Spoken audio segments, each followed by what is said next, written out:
당뇨 환자 여러분들, 오늘 밥 드셨어요?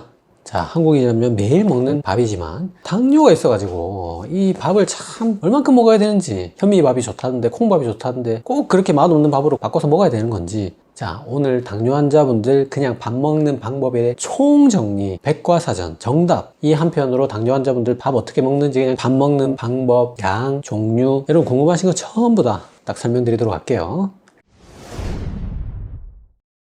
네, 안녕하세요. 운동안내과에서 닥터입니다. 자, 제가 오늘 설명드릴 거는 총 4가지예요. 그게 첫 번째, 밥의 양을 줄여야 됩니다. 제가 항상 강조하죠. 2숟가락 남기라고. 두 번째, 잡곡밥으로 드셔야 돼요. 세 번째, 거꾸로 식사법. 요것도 제가 많이 강조한 거죠. 네 번째, 요거 정말 막 유튜브에서 막 기름 한 숟가락만 넣어 드시면 혈당이 팍팍 떨어지는데 왜 안 하세요? 막 이런 거 엄청 과장하고 막 호도하는 그 저항 전분밥. 요렇게 4가지에 대해서 오늘 딱 정답 알려드릴게요. 근데 잘 보면 1번은 밥의 양에 관한 문제입니다. 2번은 밥의 어떤 종류에 관한 문제죠. 3번은 밥을 어떻게 식사하는지 그 식사 방법에 대한 내용입니다. 네 번째 저항전분, 이제 어떤 특별한 하나의 팁이 되겠고, 자, 그런데 요 4개 순서를 잘 보면 요게 우선순위라고 되어 있어요. 우선순위가 뭐냐? 자, 1번이 가장 중요하다는 거야. 그 다음에 2번이 중요하다는 거야. 그 다음 3번이 중요하고, 그 다음 4번이라는 겁니다. 그래서 어떤 방법으로 어떤 걸 먹더라도 양이 제일 중요하다는 겁니다. 두 번째, 잡곡밥으로 먹는 게 중요하고, 세 번째 이제 식사 순서가 중요하고, 저항 전분 밥은 막 뒤에 나오겠지만 이제 뭐 유튜브에 설명하는 것처럼 그렇게 엄청난 획기적인 뭐 아주 간단한 하나의 방법으로 모든 게 역전되는 그런 마법 같은 방법이 아닙니다. 자, 그건 오히려 3번이라고 할 수 있죠. 이건 진짜 간단한 방법인데 획기적인 방법이 맞고, 하지만 어쨌든 이것도 고려할 수 있는 방법 중에 하나입니다. 그래서 1번 밥의 양을 줄이자, 요거부터 설명드리도록 할게요. 자, 지난 시간에 과일은 뭐다? 과일은 대부분 그냥 당이라고 설명드렸는데, 쌀도 똑같겠죠. 쌀도 뭐 쌀겨, 쌀룬 이런 게 뭐 5%, 3% 있지만 뭐죠? 92%는 그냥 쌀입니다. 그냥 현미도 결국은 92%는 흰밥이 안에 들어있다는 겁니다. 그래서 흰밥과 현미밥은 같은 무게 대비 칼로리 차이가 거의 없습니다. 그냥 거의 같다고 보면 돼요. 그래서 우리가 사과를 그냥 먹는 것보다 껍질째 먹는 게 좀 더 낫다는 거지, 껍질을 먹음으로 인해서 사과는 무한정 먹어도 되는 게 아니잖아요. 자, 그것처럼 현미밥이 백미밥보다 좀 낫다는 거지, 내나 뭐 그 껍질을 조금 먹었다고 해서 무한정 먹을 수 있는 게 아니에요. 껍질이 모든 그 안에 있는 흰살을 다 커버 쳐주는 게 아니거든요. 현미밥도 그냥 똑같은 밥이에요. 그래서 백미밥이든 현미밥이든 양이 그냥 전부입니다. 양만 맞춰서 먹어도 오늘 나머지 3개, 거꾸로 식사법, 현미밥 잡곡밥으로 먹고 저항전분 만들어 먹고, 이거 한 효과보다 양 지켜서 먹는 게 훨씬 더 중요합니다. 무조건 정확한 양을 딱 맞춰서 먹는 게 중요하고, 정확한 밥 먹는 양은 제가 또 뒤에 설명드릴게요. 이게 돼지 감자도 똑같아요. 돼지 감자도 이눌린이라는 당뇨에 좋은 성분이 들어있어서 당뇨한테 좋지만 결국 대부분의 성분은 전분이거든요. 감자하고 똑같아요. 그래서 감자보다 낫다는 거지, 돼지 감자 뭐 당뇨약이라 생각하고 막 엄청 뭐 달여 드시고 갈아 드시고 삶아 드시고 이렇게 하면 안 된다는 거예요. 감자 먹을 바에 돼지 감자 먹는 게 좀 더 낫다, 콜라 먹을 바에 제로 콜라 먹는 게 좀 더 낫다, 이런 식으로 생각해야 되는 겁니다. 근데 그러면 현미밥이든 백미밥이든 양을 줄여라, 그러면 뭐 무한정 줄여도 되냐? 그게 아니라고 지난 시간에 제가 굉장히 자세히 설명드렸었어요. 자, 당뇨가 어쨌든 탄수화물이 과잉이라서 걸렸을 가능성이 많고, 또 탄수화물 먹으면 결국 당이 오르기 때문에 어느 정도 줄여야 되는 건 맞습니다. 하지만 역시 너무 줄이면 이 반대길로 갈 수 있다는 걸 주의해야 되고, 그게 결국 너무 밥만 먹어도 안 되지만 너무 밥을 줄이고 저탄고지로 가는 것도 똑같이 사망률이 올라간다는 거죠. 탄수화물은 그 양이 많지도 않고 적지도 않고 딱 그 50에서 55% 요 사이로 아주 건강한 레인지가 좁다고 제가 지난 시간에 충분히 설명드렸었어요. 그래서 극우도 안 되고 극좌도 안 된다는 겁니다. 정치 얘기 아닙니다. 중립을 지켜야 된다는 거죠. 건강 측면에서. 그건 한국도 마찬가지라고 지난 시간에 설명드렸고요. 그래서 우리가 기본적으로 너무 그동안 고탄이었다는 거죠.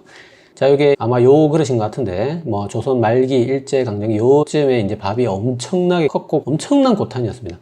근데 이게 쭉 줄어가지고 지금 이제 요 실제 밥그릇 만든 회사에서 배포한 자료인데, 이제 요 정도까지 밥 공기가 줄었고 지금은 200, 210 정도를 표준으로 생각하시면 됩니다. 근데 요렇게 줄었지만 아직까지 고탄이라는 거죠. 아직까지 그 가장 건강한 50에서 55%는 넘는다는 거죠. 평균을 내봐도. 당뇨 환자분은 아무래도 좀 더 높겠죠. 자, 심지어 지금 이 영상을 시청하시는 연령대가 요때 태어나신 분들이 제일 많을 텐데, 그때 어린 시절에 봤던 밥그릇의 크기가 머리에 남아 있을 수 있습니다. 이분들이 물론 이제 시대에 빠르게 적응하셨겠지만 아무래도 그래도 고령으로 가면 갈수록 고탄일 가능성은 확실히 더 높습니다. 그거는 확실합니다. 그래서 지금 우리나라 전 연령을 다 해서 평균을 내봐도 54%가 고탄이고요. 그래서 분명히 줄여야 되는 게 맞습니다. 맞지만 이걸 또 그렇다고 밥을 너무 줄이면 똑같이 안 좋다는 거예요. 하루에 뭐 2숟가락, 3숟가락 이렇게 먹으면 밥을 이렇게 먹는 거랑 사망률이 똑같다는 거죠. 자, 그래서 바로 정확한 밥량 계산한 법 설명드릴게요. 자, 이거 지난 시간에 제가 당뇨 과일편에서 내 칼로리, 하루 필요 양을 계산하는 법 그 사이트 링크 걸어드렸는데 오늘도 똑같이 걸어드리고 키, 몸무게, 성별, 활동량 이렇게 4가지 넣으면 칼로리 나옵니다. 자, 그 칼로리를 가지고 5단위, 6단위 이런 거 있습니다. 자, 이게 어렵지만 제가 다 나눠 놨습니다. 자, 요거 보시면 됩니다, 그냥. 자, 그래서 제가 이제 당뇨 과일 영상편에 댓글을 보니까 이제 1600, 1800 칼로리 요 사이가 제일 많더라고요. 그래서 요분들은 정답 알려드릴게요. 자, 보세요. 아침에 3분의 2 공기, 점심에 1 공기, 저녁에 1 공기 드시면 됩니다. 요게 정답입니다. 자, 그 양이 얼마냐? 자, 밥 1 공기의 기준은, 자, 우리 식당에 공깃밥 있잖아요. 그게 200g입니다. 햇반이 210g이죠. 자, 요 200에서 210g 요게 정확한 표준 1 공기가 되겠습니다. 그래서 여러분 칼로리 정확하게 계산하면 제일 좋고, 만약에 대략 1600, 1800 정도 된다면 요거 기준으로 아침에는 3분의 2 공기, 점심에는 1 공기, 저녁에도 1 공기 요렇게 드시는 게 정확한 밥 양이라는 거죠. 그래서 집에서 내가 식당에 있는 밥 1 공기 여러분 다 아시죠? 그거보다 많이 뜬다. 아마 제 생각에 상당수가 더 많이 뜰 것 같아요. 그거를 심지어 아침, 점심, 저녁 한 그릇씩 다 먹는다. 그런 분들은 여러분들 그렇게 하시는 분들 다 고탄입니다. 자, 나와 있습니다. 이렇게 우리가 다 고탄이라는 거는. 그래서 자, 우리 식당의 공깃밥 양 모르시는 분들은 없을 겁니다. 그게 모르겠으면 햇반을 하나 사시면 됩니다. 그거에서 아침에 3분의 2 공기, 점심에 1 공기, 저녁에 1 공기, 현미밥도 똑같습니다. 마찬가지로 이렇게 딱 정해놓고 드시고, 뒤에 설명드리겠지만 비만인 분들은 요거 이하로 드시고, 마른 당뇨 환자분들은 요 양을 반드시 지켜서 드시기 바랍니다. 자, 두 번째 잡곡밥에 대해 설명드릴게요. 자, 우리가 왜 통곡물을 먹어야 되냐? 왜 현미밥을 먹어야 되냐? 지난 시간에 아주 자세히 설명드렸지만 역시 그 안에 있는 수용성 식이섬유가 핵심입니다. 자, 수용성 식이섬유가 흡수를 느리게 하고 소화를 느리게 하고 기본적으로 또 많이 못 먹게 하고 천천히 먹게 하는 효과가 있습니다. 그래서 그 모든 작용이 어우러져서 당지수가 낮죠. 혈당 피크도 낮고 혈당 오는 속도도 낮습니다. 또 거기에 미각류, 단백질, 그다음 미네랄, 비타민, 항산화물질, 피티산까지 보너스로 들어있다는 거죠. 하지만 결국 이 모든 미량 원소를 뛰어넘는 수용성 식이섬유, 이 수용성 식이섬유가 천연 콜레스테롤약, 천연 당뇨약이라 설명드렸고, 심지어 이 수용성 식이섬유를 가지고 장내세균이 단세지방산까지 만들어냅니다. 이 단세지방산이 또 다시 콜레스테롤 당뇨를 떨어뜨리고 대장암도 예방하고 역류성 식도염 호전시키는 등의 무한단물급, 상온 초전도 직급의 엄청나게 특별한 능력이 굉장히 많다는 거예요. 근데 이 수용성 식이섬유를 우리가 많이 먹을 수 있느냐? 사과 미역을 제외하면 통곡물밖에 없다는 거예요. 우리가 사과 미역을 제외하고 이 무한단물 같은 수용성 식이섬유를 먹을 수 있는 게 통곡물밖에 없습니다. 그래서 지난 시간 설명드린 통곡물을 안 먹고 우리가 흰밥을 먹기 때문에 수명이 깎이고 질병이 생기는 거에 두 번째로 큰 역할을 한다고, 음식 중에서 잘못된 행태 두 번째다 설명을 드렸고, 또 일각에서는 현미밥이 뭐 흰밥하고 칼로리 차이도 없고 거기에 들어있는 미량 성분이 너무 소량인데다가 피틴산이 또 철분 흡수를 방해하는 안 좋은 면도 있기 때문에 차라리 흰쌀밥을 먹고 나머지는 영양제를 조금 사 먹는 게 더 낫다, 그런 주장도 있습니다. 자, 그 말은 사실은 소금은 그 말이 맞아요. 소금은 정제염에 비해서 천일염이 좋은 게 많다. 근데 사실은 천일염에 더 좋은 게 뭐 칼륨, 마그네슘, 칼슘 요 세 가지거든요. 근데 요 세 가지 너무 구하기 쉽고 조금만 다른 음식 먹어도 충분히 보충할 수 있는 데다가 심지어 중금속도 포함되어 있고 또 그 칼륨, 칼슘, 마그네슘을 먹기 위해서 너무 많은 나트륨을 먹어야 되기 때문에 굳이 우리가 천일염으로 먹을 이유가 전혀 없다. 정제를 먹고 다른 음식을 좀 먹어도 되고, 내지는 기본적으로 원래 소금을 또 줄여야 되고요. 자, 그게 맞는데 현미는 그렇지 않습니다. 현미는 자, 가바, 비타민, 특히 B군, 옥타코사놀, 이것도 뭐 엄청 광고하는 영양제죠. 미네랄, 피틴산, 베타시스테롤, 그 다음에 섬유의 수용성 식이섬유니까 뭐 고화금을 사볼 수 있겠죠. 이런 수많은 영양제들을 다 사면 가격이 엄청난 데다가 그거를 아주 소량씩만 먹어야 우리가 딱 필요한 양을 먹는 건데, 우리가 그냥 현미를 먹으면 그 종류나 양이 정확하게 다 계산돼서 자동으로 들어오는데 굳이 그럴 이유가 전혀 없다는 거죠. 물론 여기서 피틴산이 미네랄 흡수를 방해해서 뭐 철결핍성 빈혈을 일으킨다 뭐 그런 주장도 있습니다. 그거는 일정 부분 사실이긴 합니다. 하지만 이 피틴산이 철분만 끌어내리는 게 아니라 여러 몸에 나쁜 중금속들도 흡수를 방해하고요.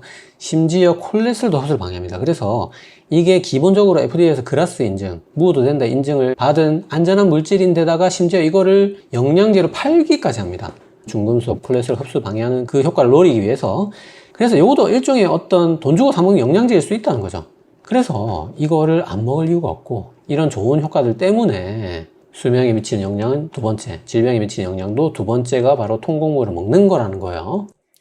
자, 그러면 이 현미밥을 뭐 혈당 관리해야 되는 당뇨환자만 먹으면 되지 질병 없는 다른 가족들도 굳이 현미밥을 같이 먹을 필요는 있나, 이제 그렇게 생각할 수 있는데, 자, 우리가 2010년 미국에서 나온 논문을 보면 미국인 20만 명을 대상으로 평균 17년간 관찰했을 때 백미에 비해서 현미가 당뇨가 16% 예방이 됐고요. 잡곡은 심지어 당뇨가 36%가 예방이 됐어요. 그러니까 뭐 이거를 뭐 다른 가족분들이 현미밥을 먹으면서 뭐 그렇게 너무 억울할 필요는 없겠죠. 자, 하지만 이 좋은 현미밥, 통곡물도 분명히 못 먹는 사람이 있습니다.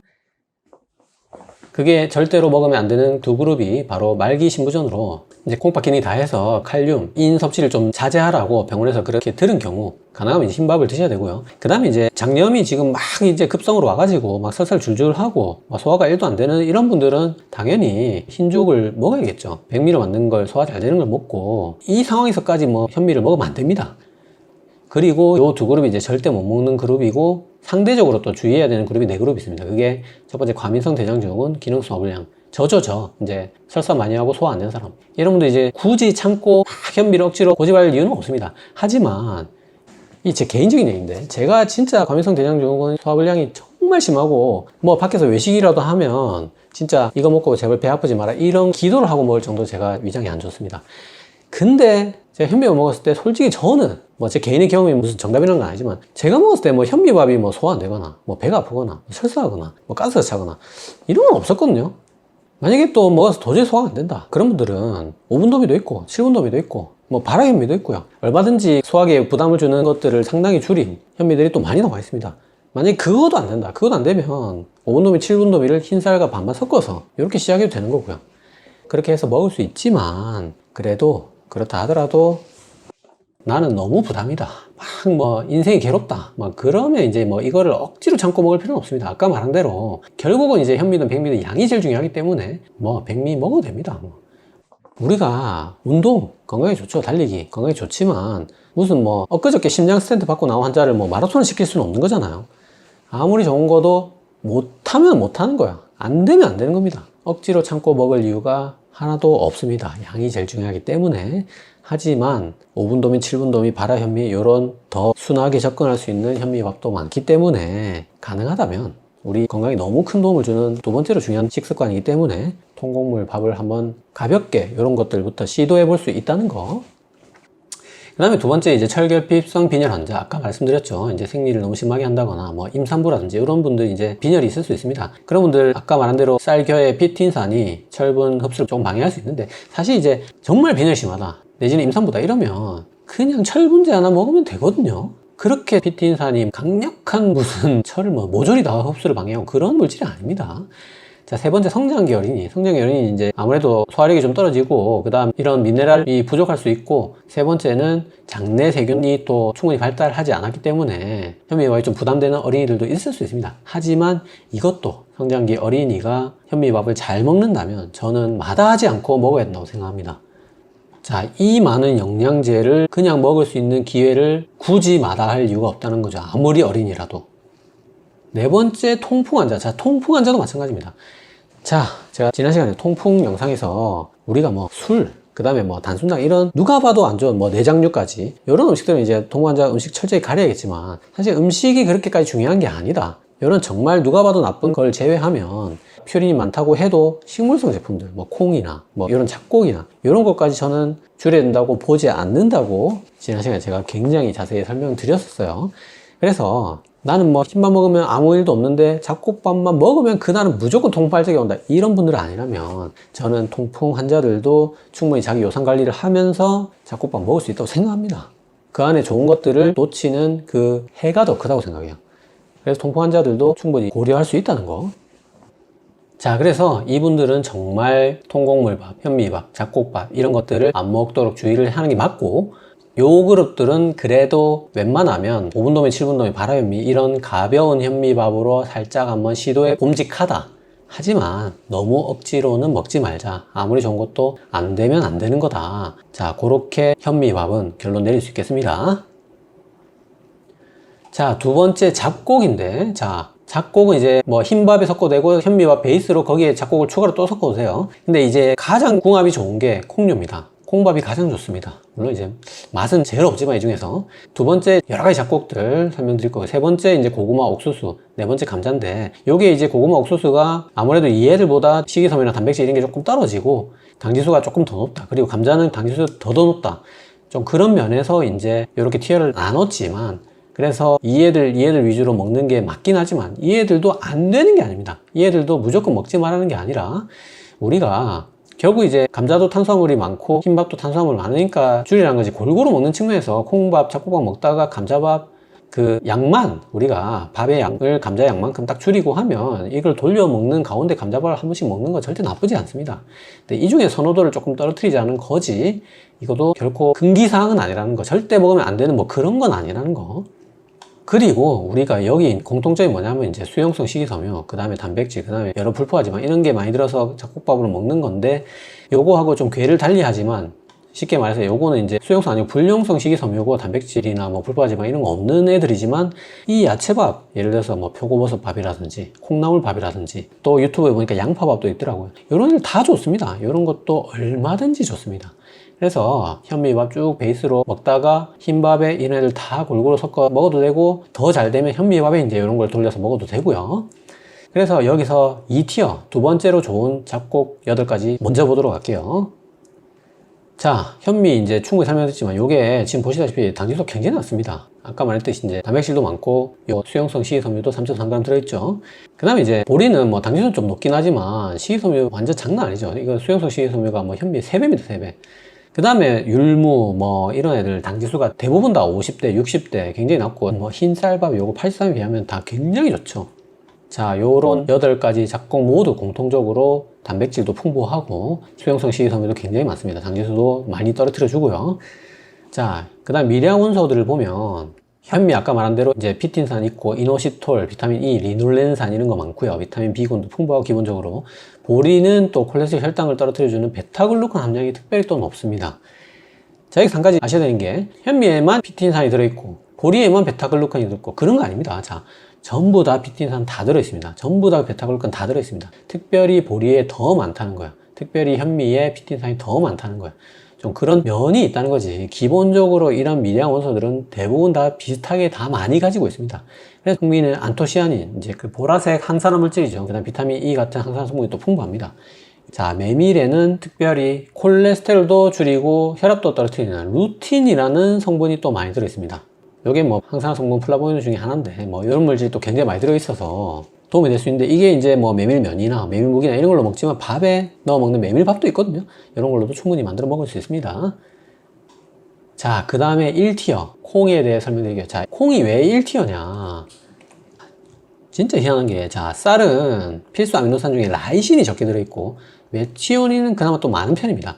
근데 콩에는 희한하게 또 라이신은 많은데 메치오닌이 적어요. 둘 다 필수 아미노산입니다. 그래서 서로 이게 희한하게 딱 맞게 이렇게 보충을 해준다는 거거든요. 그래서 콩밥이 1티어다. 심지어 콩은 아까 단백질 뭐 10g, 7g, 9g 이렇게 들어있는 다른 잡곡하고 차원이 다릅니다. 콩은 기본 30이죠. 38, 뭐 21, 24 엄청나게 들어있습니다. 그래서 너무 또 고탄으로 가는 걸 자동으로 막아준다는 거죠. 이것만 넣어도. 그래서 또 각각 안에 또 들어있는 미량 성분 보면 검은 콩은 단백질 함량이 제일 높고요. 이게 항산화 물질도 굉장히 풍부합니다. 팥은 신경 안정 효과가 있는 비타민 B1이 높고요. 칼륨, 또 홍삼에 들어있는 그 사포닌 함량도 팥에 또 높다는 거죠. 자, 홍삼을 일부러 우리가 사 먹지 않습니까? 팥밥을 먹으면 된다는 거죠. 자, 요거 두 개는 이제 콩은 아니지만 제가 슈퍼푸드라 해서 넣었고, 키노아는 글루텐이 안 들어있어서 우리 글루텐 알러지 있는 사람들이 또 안심하고 먹을 수 있고, 아까 말했듯이 콩처럼 이것도 희한하게 또 라이신 함량이 높아서 쌀을 또 보충해 주는데 굉장히 도움이 됩니다. 자, 그래서 제가 이걸 조사하면서 와, 진짜 콩밥 폰 미쳤다 이런 생각 진짜 많이 했는데, 자, 근데 이 자리에서 하나 제가 뭐 고백하자면, 저 솔직히 콩밥 싫어합니다. 콩밥이 그게 다 좋지만 맛이 너무 그 뭐랄까 텁텁하고 좀 그 쌉싸리한 맛이 좀 백미밥에 비해서 왠지 손이 안 가는, 안 끌리는 그런 면이 좀 있잖아요. 그래서 콩밥이 솔직히 맛이 없어서 안 먹는 면이 큽니다.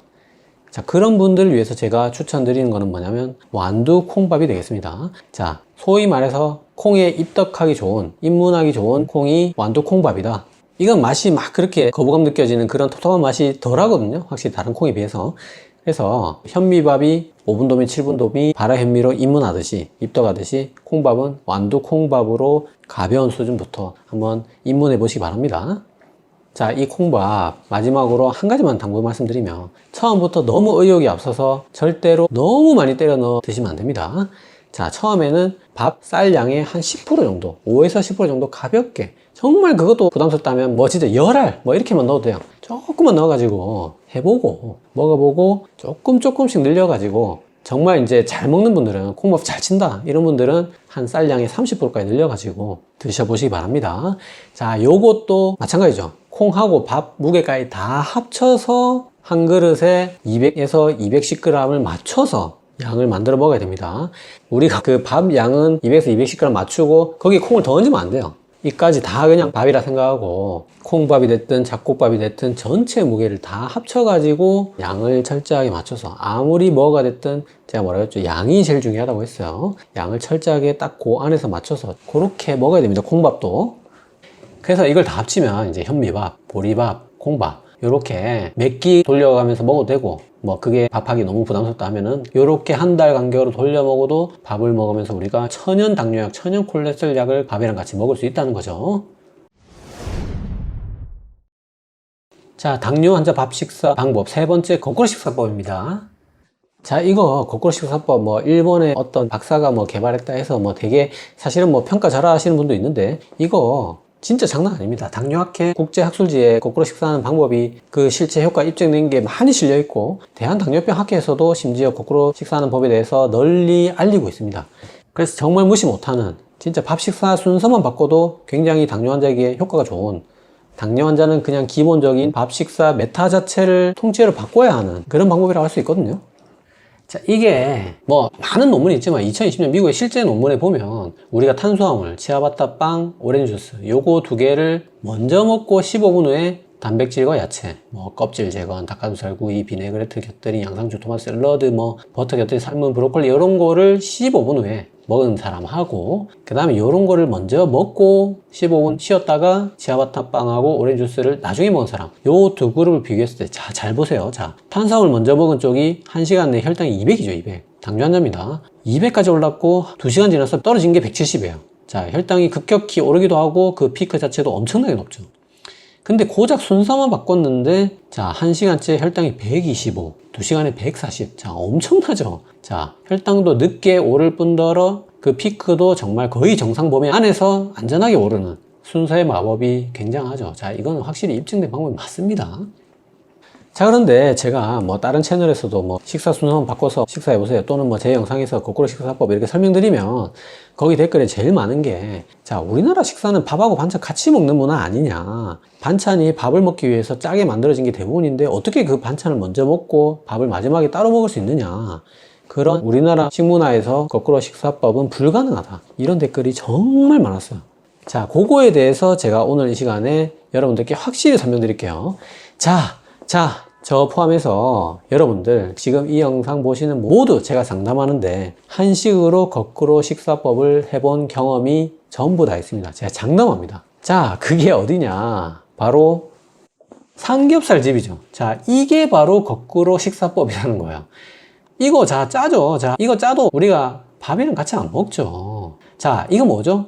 단백질, 야채죠. 그 다음에 단백질하고 야채를 먼저 먹습니다. 자, 확실하죠? 그 다음에 밥을 볶아 먹거나 냉면을 먹거나 된장찌개 밥을 먹거나 탄수화물이죠, 탄수화물. 탄수화물을 후식 개념으로 고기 다 먹고 마지막에 먹습니다.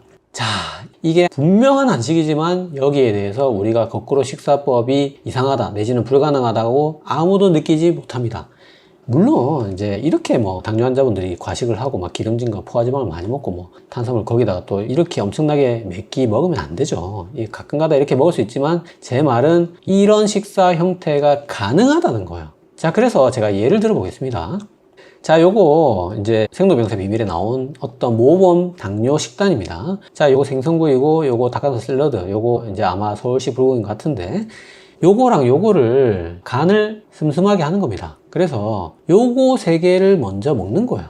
쉽게 얘기하면 닭가슴살 샐러드 가게에 왔다고 생각하는 겁니다. 자, 요거 가게에 왔다고 생각하는 거예요. 그래서 요거 세 개를 다 먹고 밥은 이제 후식으로 요거랑 요거랑 같이 먹으면 되는 겁니다. 되죠? 자, 됩니다. 그러니까 이게 뭐냐면 생각만 바꾸면 되는 거예요. 우리가 한국 사람은 밥이랑 반찬을 같이 먹어야 된다. 그 패러다임만 바꾸더라도 충분히 여러분들 누구나 다 할 수 있습니다. 자, 그래서 당뇨 환자분들 아직도 거꾸로 식사법을 안 하고 있는 분이 계시다면 마음만 내가 고쳐 먹으면 되는 거야. 그래서 반찬이 메인이다, 밥이 후식이다, 이 생각만 바꾸면 됩니다. 여러분들이 그냥 마인드만 바꿔도 혈당이 아까 보셨죠? 200피크였던 사람이 140으로 떨어져요. 순서만 바꿨는데 똑같은 밥이에요. 그러니까 아직도 안 하신 분들 오늘부터 고기 반찬 간만 슴슴하게 하면 됩니다. 나머지는 다 준비되어 있습니다. 여러분의 마인드만 바꾸시면 지금 이 시간부터 다 할 수 있습니다. 그 다음에 이제 밥 식사하는 방법을 두 가지만 더 설명드리면 이제 반드시 꼭 아침을 먹도록 합니다. 자, 우리 간헐적 단식은 대한당뇨병 학회에서 공식적으로 하지 말라고 이제 아예 그냥 못을 박아놓고 그 못을 박은 지도 오래됐어요. 이제 그거는 이제 그냥 굳은 거라고 생각하시면 됩니다. 그래서 이 아침을 반드시 챙겨 먹는 게 또 아침에 일찍 일어나니까 야식을 안 먹는 효과로 또 이어질 수 있습니다. 그리고 또 점심을 많이 안 먹는 효과도 나타나죠. 그래서 아침을 먹는 것만으로 점심도 줄이고 야식도 안 먹고 이런 두 가지 효과를 불러오기 때문에 반드시 아침 드셔야 되고요. 세 번째는 밥을 천천히 먹어야 됩니다. 자, 그냥 아예 곤죽이 되도록 많이 씹어야 된다고 생각하시면 되고, 많이 씹으면 많이 씹을수록 혈당도 천천히 올라가고 천연 소화제인 아밀라제, 침이 많이 나온다고 생각하시면 돼요. 그래서 이렇게 천천히 먹을 수 있는 방법이 또 아까 말한 잡곡밥, 현미밥 이런 걸 먹는 게 또 이거의 하나의 방법이 되겠죠. 그래서 똑같은 밥인데 그냥 빨리 먹을 때, 천천히 먹을 때 속도만 달리해도 혈당 피크가 낮아지고 혈당 오르는 속도도 느려진다는 거예요. 천천히 먹는 그 속도만 달리해도. 자, 밥 먹는 마지막 저항 전분 밥입니다. 자, 이거 아까 설명드렸듯이 유튜브에 뭐 온갖 뭐 왜 밥 짓는데 기름 한 스푼 안 넣으세요? 뭐 아주 무슨 획기적인 것처럼 이렇게 선전을 하는데, 정말 오늘 저항 전분 밥에 대해서 확실히 제가 설명드릴게요. 자, 우리가 생살 딱딱한 쌀이라는 거는 이제 전분이 베타 전분의 형태로 이렇게 포함되어 있습니다. 근데 이게 이제 밥을 짓는다는 거는 뭐냐면 물과 열을 가한다는 거죠. 그럼 이제 물 분자가 이 전분 사이사이에 스며들면서 이 전분이 물러지는데 이 과정을 호화라고 합니다.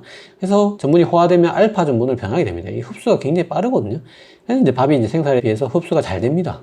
근데 이거를 이제 차가운 환경에서 식히고 굳히게 되면 반대로 또 노화라는 과정이 일어나요. 그래서 이제 물 분자가 빠져나가고 요 전분의 형태가 다시 이렇게 베타 전분의 형태로 이렇게 굳는다는 거죠. 그래서 다시 흡수가 느려지는 이런 형태로 변하는데 요거를 노화 전분 내지는 저항 전분이라고 하는 거예요. 자, 그런데 저항 전분이 뭐 특별한 거냐? 이게 뭐냐? 자, 이게 바로 저항 전분입니다.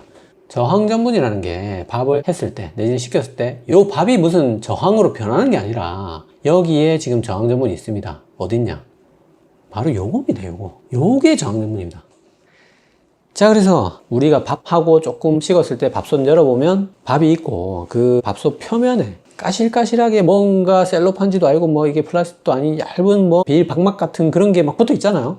그게 바로 저항 전분이라는 거예요. 자, 그 비닐 박막 같은 거에 저항 전분이 많은 게 아니라 그거 자체가 그냥 저항 전분이라는 겁니다. 그래서 이게 밥을 할 때 아밀로스가 밥물 안에 들어있으면 이게 노화가 일어나기가 쉽지 않습니다. 근데 이게 증발하면서 밥물이 밥솥 표면에 붙게 되고 여기는 이제 수분을 빨리 뺏기는 환경이기 때문에 급격히 전분의 노화가 일어나거든요. 그래서 까실까실하게 붙은 거는 저항 전분이다. 그거 자체가 저항 전분이고, 저항 전분이 뭐냐? 그거라는 거예요. 그래서 이런 원리로 똑같이 만든 게 바로 라이스 페이퍼입니다. 그래서 요건 대표적인 저항 전분입니다, 이게. 근데 요거를 이제 물에 넣고 다시 가열을 하면 요런 알파 전분으로 돌아갑니다. 그래서 아쉽게도 우리가 그 좋다는 저항전분의 형태로 요거를 먹을 수 없습니다. 뭐 요거를 딱딱하게 깨 먹으면 저항전분의 효과를 누릴 수 있는지는 모르겠지만, 자, 그러면 고작 밥솥 찌끄레기에 불과한데 정말 좋은 거는 맞는 것인가? 자, 저항전분이 좋은 거는 맞습니다. 저항전분이 안 좋은 건 아니에요. 확실히 좋은 건 맞아요. 그 좋은 이유가 이 저항전분이 우리 몸에서 수용성 식이섬유의 역할을 합니다. 일종의 수용성 식이섬유예요. 그래서 아까 제가 뭐랬죠? 수용성 식이섬유가 천연 당뇨약, 천연 콜레스테롤약이고 단세지방산, 무한단물급, 상온 초전도체급의 좋은 역할을 하는 그런 물질을 생산하는 굉장히 좋은 물질인데, 난데없이 이 밥솥에 붙어있는 찌끄레기가 이 좋은 수용성 식이섬유라는 거죠. 그래서 저항전분은 이런 통곡물 사과미역처럼 천연 당뇨약, 천연 콜레스테롤 역할을 합니다. 실제로 저 밥솥 찌끄레기가 단세지방산도 실제로 만듭니다. 그래서 이런 좋은 역할을 똑같이 합니다. 굉장히 좋은 건 분명히 맞습니다.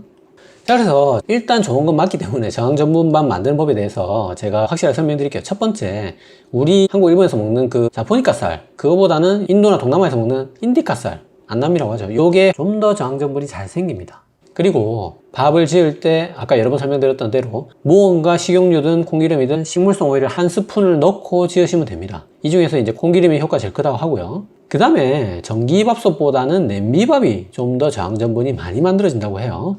그래서 사실 요 1, 2, 3번보다는 4번, 5번이 이제 결정적입니다. 이렇게 밥을 다 해가지고 요거를 냉장고에, 냉동실 안 됩니다. 자, 1도에 4도 정도 되는 냉장고에 6시간에서 12시간 정도 놔두면 저항전분이 굉장히 많이 생성이 됩니다. 그래서 요것만 해도, 사실 요거 1, 2, 3번 생략하고 요것만 해도 저항전분이 우리가 누릴 만큼은 충분히 생성된다는 거예요. 그리고 심지어 이거를 해동해도, 전자레인지 넣고 돌려도 저항전분이 파괴되지 않습니다. 하지만 전자레인지에 물을 넣고 물중탕으로 하면, 내지는 오븐에 물을 조금 더 넣고 새로 밥을 하면 그거는 이제 아까 말한 대로 다시 알파 전분으로 돌아갈 수 있습니다. 저항전분이 소실이 됩니다. 그래서 이렇게 다 하면 제일 좋고, 아니면 4번, 5번 해도 충분합니다. 하지만 문제는 처음에 설명드렸던 대로 그 효과가 생각보다 크지 않아요. 무슨 말이냐면, 우리가 사실은 그냥 밥을 지어도 요 옆에 생기잖아요. 요게 그냥 갓 지은 밥에도 들어있습니다. 아무것도 안 해도. 그게 1.17%예요. 근데 여기에 이제 기름을 넣으면 2%, 뭐 3%, 뭐 3.1%까지 요렇게 늘어날 수는 있지만, 그래서 요게 이제 뭐 기름을 넣고 지으면 저항전분이 2배가 된다, 3배가 된다, 그 말이거든요. 근데 자, 2배, 3배라 해봤자 2%, 3%입니다. 요 가시래기가 이 안에 1% 있는데, 뭐 기름을 넣고 냉장실에 보관하고 뭐 그 난리를 치면 2%가 된다는 거예요. 자, 그런 겁니다. 그냥 갓 지은 밥에도 저항전분이 있습니다. 자, 그러면 뭐 1%든 2%든 효과만 좋으면 되는 거 아니냐, 실제 임상 효과는 어떻게 되는가. 자, 우리가 전남대학교에서 6분 상대로 실험을 했는데, 갓 지은 밥을 먹으면 혈당이 160이고 저항전분 밥을 먹으면 150이라는 거야. 자, 10 정도 떨어집니다. 요게 중국에서 실험한 것도 똑같아요. 자, 요 정도 떨어집니다. 혈당이 요 정도. 그냥 밥이고 저항전분 밥이에요, 요게. 자, 그래서 저항전분이 뭐 냉장고에 보관하고 식물성 기름을 한 스푼 넣고 이런 게 의미가 있습니다. 있지만 그런 거 안 해도 우리가 많이 먹고 있어요. 무슨 말이냐면, 자, 북유럽, 미국, 호주 이런 데서는 저항전분을 그렇게 많이 먹지는 않지만, 특히 우리 인도, 중국, 우리나라도 분명히 여기에 속하겠죠. 자, 이런 밥을 주식으로 하는 문화권에서는 10에서 15g을 벌써 아무것도 안 해도 이미 먹고 있습니다. 근데 이거를 무한정 먹으면 좋냐? 심지어 이게 20g을 넘기게 되면 소화불량을 유발할 수 있어요. 이것도 이제 식이섬유니까 당연히 그렇겠죠. 그래서 이미 많이 먹고 있고 여기서 1g, 2g 더 늘어난다는 겁니다. 그리고 이거 무한정 먹어도 좋은 것도 아니고. 그래서 저는, 자, 이 노력을 해서 저항전분을 밥에서 1% 늘리는 게 의미가 있을까? 그런 생각이 듭니다. 뭐 이것도 이제 까먹고 냉장고에서 며칠이 지났다 이러면 쉬어서 못 먹거든요. 자, 그런 거를 안 할 수 있는 분들은, 요거 정도는 부지런하신 분들은 한번 해볼 수 있다는 거. 자, 그래서 지금까지 내용 총 결론 요약해 드릴게요. 첫 번째, 무조건 밥의 양이 제일 중요합니다. 이거를 우리가 기본적으로 고탄을 하고 있기 때문에 2숟가락을 남기자, 내지는 잠깐 밥량을 이렇게 딱 계산을 해서 여기서 비만 당뇨는 이거보다 적게 먹는 걸 기준으로 하자, 마른 당뇨 환자분들은 이만큼을 딱 정확하게 챙겨서 먹는 걸 기준으로 하시기 바라고요. 여기서 저탄고지로 가면 안 된다는 거 또 주의하시고, 두 번째로 정말 말기 신부전이나 급성장염이 아니라면 먹을 수 있는 분들은 가능하면 현미밥으로 먹고, 여기에 또 잡곡을 섞는다, 특히 콩이 더 궁합이 좋다는 거 설명드렸고, 세 번째로 거꾸로 식사법, 아침 식사, 천천히 식사 하시고, 이 중에서 거꾸로 식사법이 가장 효과가 좋기 때문에 아예 그냥 반찬이 메인이고 밥이 후식이라는 그 마인드, 패러다임 자체를 바꾸자고 제가 설명드렸어요. 네 번째로 이제 여기까지 하고도 여력이 된다면 전분밥까지 한번 고려해 볼 수 있습니다. 자, 그래서 오늘 긴 시간 당뇨 환자 식사에서 가장 중요한 밥 먹는 방법에 대해서 A부터 Z까지 총망라해서 전부 다 설명드렸고, 오늘도 세 줄 요약으로 마무리할게요.